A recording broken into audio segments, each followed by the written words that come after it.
First ever factory outlet, Mukunda Jewelers.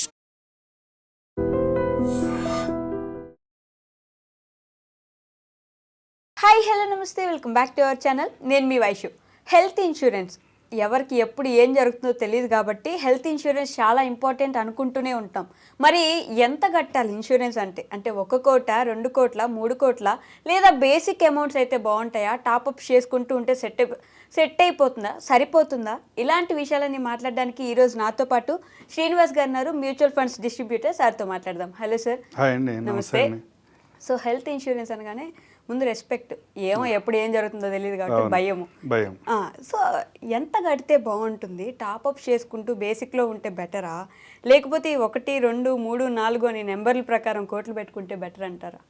అంటే దీంట్లో ఎవరి పర్ఫెక్షన్ వాళ్ళకు ఉందండి, ఎవరి ఆలోచన విధానం వాళ్ళది. ఓకే.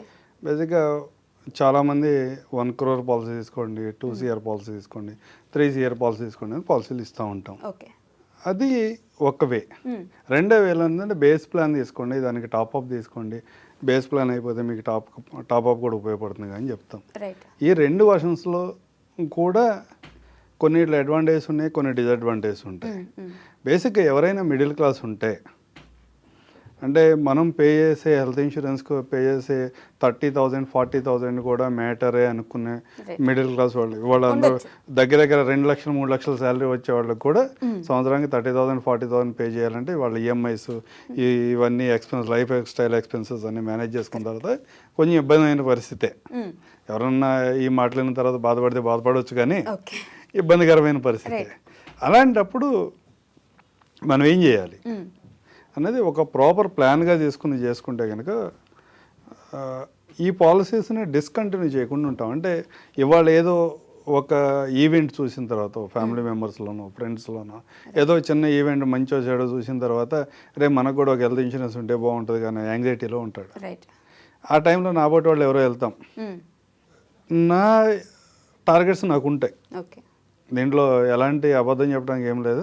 నా ఇన్కమ్ సోర్స్ నాకు ఉంటుంది, నా టార్గెట్స్ నాకు ఉంటాయి. దానికోసం నేను చెప్పే ప్లాన్ నేను చెప్తూ ఉంటాను. కానీ ఇన్వెస్టర్ ఏం ఆలోచించుకోవాలి, ఎవరైతే పాలసీ తీసుకుందాం అనుకున్నారో అతను ఏం ఆలోచించుకోవాలి. నేను ఒక ఉదాహరణ మీకు చెప్తాను. 1 కోటి రూపాయల పాలసీ ఒక 35 సంవత్సరాల వ్యక్తికి, 1 కోటి రూపాయల పాలసీ నేను ఇవాళ ఆఫర్ చేస్తుంటే కనుక ఒక 50,000 రూపీస్ ప్రీమియం అవుతుంది. అదే 1 కోటి రూపాయల ప్లాన్ ఒక 10 లక్షలు బేస్ ప్లాన్ తీసుకున్న తర్వాత ఒక 90 lakhs టాప్అప్ ప్లాన్ కనుక తీసుకున్నట్టయితే అతనికి 30,000 రూపీస్లో కంప్లీట్ అయిపోతుంది. ఓకే. అంటే 20,000 రూపీస్ వేరియేషన్ ఉంటుంది. ఏమిటి తేడా? మీరు స్ట్రైట్ అవే 1 crore పాలసీ తీసుకున్న దాంట్లో మీ హాస్పిటాలిటీ బాగుంటుంది. ఏమేంటి, మీకు సూట్ రూమ్ ఇస్తారు, డీలక్స్ రూమ్ ఇస్తాడు, సూట్ రూమ్ కూడా ఇస్తాడు. కానీ మనం హాస్పిటల్కి వెళ్తుంది రికవరీ అయ్యి బయట రావడం కోసం, కానీ ఎంజాయ్ చేసేటానికి హోటల్స్కి వెళ్ళట్లేదు. అది ఒక రకం. రెండో రకంలోకి వచ్చి ఓన్లీ సింగిల్ రూమ్ మాత్రమే ప్రొవైడ్ చేస్తాము. కొన్ని రకాల ఎక్స్పెన్సెస్ ఉంటే అవి చిన్న అమౌంట్స్ ఏమైనా ఉంటే మనం పే చేసుకోవాలి. ఇలాంటి వాటిలో ఉంటుంది. కానీ ఈరోజు 50,000 పే చేయించడం వల్ల భవిష్యత్తులో ఎలాంటి ప్రాబ్లమ్స్ వస్తాయి అనేది మనం ఆలోచించుకోవాలి.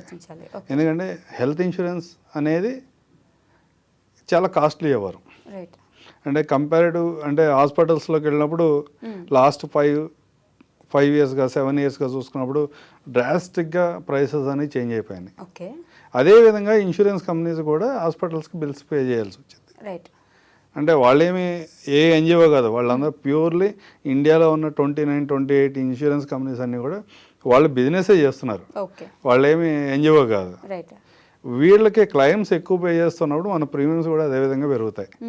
కోవిడ్కి ముందు ప్రీమియమ్స్, కోవిడ్ తర్వాత ప్రీమియమ్స్ని క్యాలిక్యులేట్ చేసుకుంటే దగ్గర కొన్ని పాలసీస్లో 100% ప్రీమియమ్స్ పెరిగినాయి లాస్ట్ 6-7 yearsలో. ఈ కాన్సెప్ట్ని ఎందుకు తీసుకొస్తున్నాం, టాప్అప్ కాన్సెప్ట్ని అంటే ఈరోజు 50,000 35 years ఉన్న వ్యక్తికి, ఫ్యామిలీ ఉన్న వ్యక్తికి 1 crore పాలసీ ఇస్తే 50,000 రూపీస్ పే చేస్తున్నాడు. అతను 55 or 60కి వెళ్ళేప్పటికి అది 5 లక్షల రూపాయలు అవుతుంది ఆ ప్రీమియం.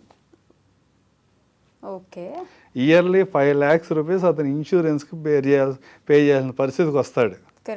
ఆ రోజు అతను కంటిన్యూ చేస్తాడా? కష్టమే. అప్పుడు అప్పుడు కష్టమే కదా. అదే టాప్అప్ ప్లాన్ కనుక మీరు తీసుకున్నట్లయితే బేస్ ప్లాన్తో పాటు టాప్అప్ ప్లాన్ తీసుకున్నట్టయితే 30,000లో అయిపోతుంది. ఈ 30,000 కూడా 3 lakhs అవుతుంది. ఇదేమి 30,000 దగ్గర కూర్చోదు, ఎందుకంటే ఇన్ఫ్లేషన్ ఎవరికైనా ఒకటే. కానీ బేస్ ప్లాన్ ఏదైతే ఉందో మనం అది 10 లక్షల రూపాయలు అనుకుంటున్నామో ఆ 10 లక్షల రూపాయల పాలసీని అతను వదిలేస్తాడు గ్యారంటీగా 100%. ఇవాళ ఉన్న పరిస్థితిలో ఈ 25,000 ఏదైతే ప్రీమియం అవుతుందని చెప్తున్నా అది కూడా 2.5 lakh 3 lakhs అవుతుంది ఆ రోజుకి. 3 lakhs అంత అవసరమా, మనం వదిలేద్దాంలే అనుకుంటాడు. కానీ ఈ 5,000 రూపీస్ ఏదవుతుందో ఇది కూడా అదే సినారియోలో 50,000 అవుతుంది.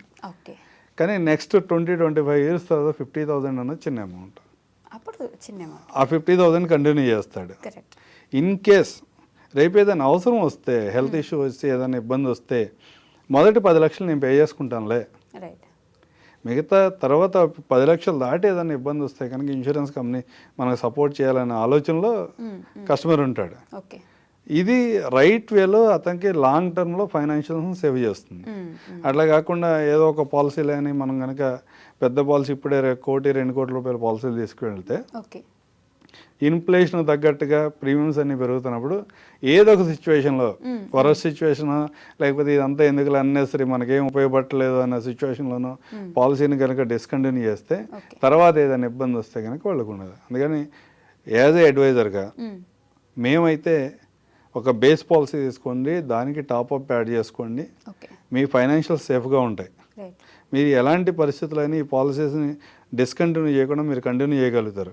అట్లా కాకుండా ఇవాళ మార్కెట్లో జరుగుతున్నటువంటి అంటే ఎవరి కాళ్ళు మార్కెటింగే చేస్తాం కదా, ఆ మార్కెటింగ్ ట్రాప్లో పడిపోయి కనుక మీరు 1 కోటి 2 కోట్లు అనుకుంటా అలాంటి పాలసీలు తీసుకుని కనుక మీరు వెళ్తే అంటే మీరు బేర్ చేయగలిగిన కెపాసిటీ ఉన్న హెచ్ఎన్ఐస్కో అల్ట్రా హెచ్ఎన్ఐస్కి అయితే ఇబ్బంది ఏం లేదు. కానీ మిడిల్ క్లాస్ బిలో మిడిల్ క్లాస్లో ఉన్న వాళ్ళు కనుక ఇలాంటి పెద్ద పెద్ద పాలసీలను ఈరోజు తీసుకుని కనుక మీరు తీసుకుని హోల్డ్ చేస్తే లాంగ్ టర్మ్లో ఆ పాలసీస్ని మీరు పే చేయలేక వాటిని డిస్కంటిన్యూ చేసుకుంటారు.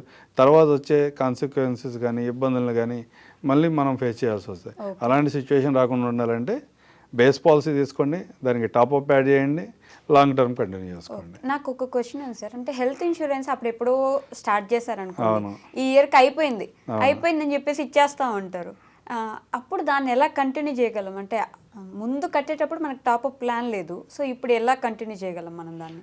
ఈ హెల్త్ ఇన్సూరెన్స్లో అలా ఏమి ఉండదండి. హెల్త్ ఇన్సూరెన్స్ లైక్ మీ కార్ ఇన్సూరెన్స్, మీ బైక్ ఇన్సూరెన్స్ లాంటిది 1 year అగ్రిమెంట్ ఉంటుంది. 1 yearకి కంప్లీట్ అయ్యే లోపు కనుక మనం రెన్యువల్ చేసుకుంటే మాత్రమే నెక్స్ట్ ఇయర్ కంటిన్యూ అవుతూ ఉంటుంది. అంతేగాని లైఫ్ ఇన్సూరెన్స్ లాగా ఒక 10 years పే చేస్తాం, 15 years పే చేస్తాం అట్లా ఏమి ఉండదు. ఇది ఓన్లీ 1 year అగ్రిమెంట్ ఉంటుంది. 1 year తర్వాత మనం టిల్ ఎండ్ వరకు 99-100 years వరకు కూడా మన పాలసీని కంటిన్యూ చేయొచ్చు. ఈ సైకిల్స్లో మన ఏజ్ పెరిగే కొద్దీ ప్రీమియమ్స్ ఇంక్రీజ్ అవుతూ ఉంటాయి, ఎందుకంటే రిస్క్ పెరుగుతుంది కాబట్టి. ఓకే సార్, థ్యాంక్ యూ అండి.